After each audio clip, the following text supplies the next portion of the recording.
mon introduction de tout à l'heure et cette petite musique qui dit que Poutine a gagné la guerre en Ukraine.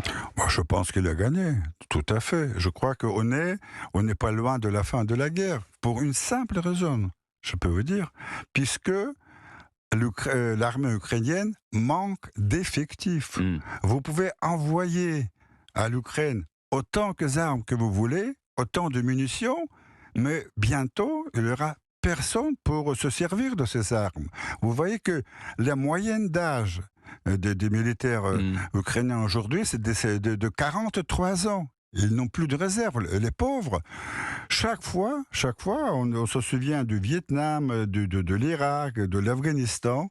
Les Américains mènent des guerres par procuration, et après, ils abandonnent ces gens-là. Mais les Russes Et perdent là, des soldats tous les jours. oui, On mais dit 300 soldats par jour. non, bah, je crois. Écoutez, je ne connais pas des chiffres. Les chiffres ne sont pas donnés. Mais de toute façon, je peux vous dire aussi 300 que soldats très les jeunes. Russes sont à la défensive. Hmm. Ils sont à la défense. Et quand on fait la défense, on perd moins d'hommes que pendant Pourquoi la les attaques. défense? Pourquoi vous dites? Parce que vous parlez de la contre-offensive ukrainienne, c'est ça? Bah, bien sûr. Hmm.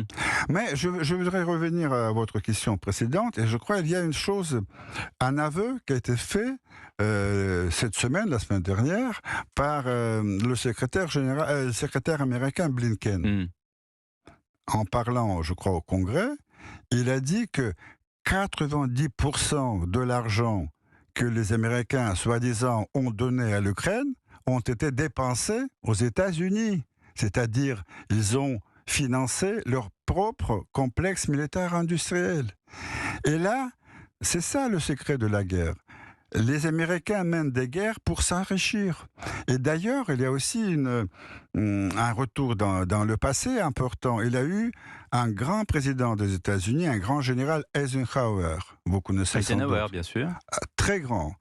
Alors, dans son tout dernier discours comme président, avant de partir, c'était en 61, il a dit « Attention au complexe militaire industriel des États-Unis » qui peut vous réserver des pires surprises.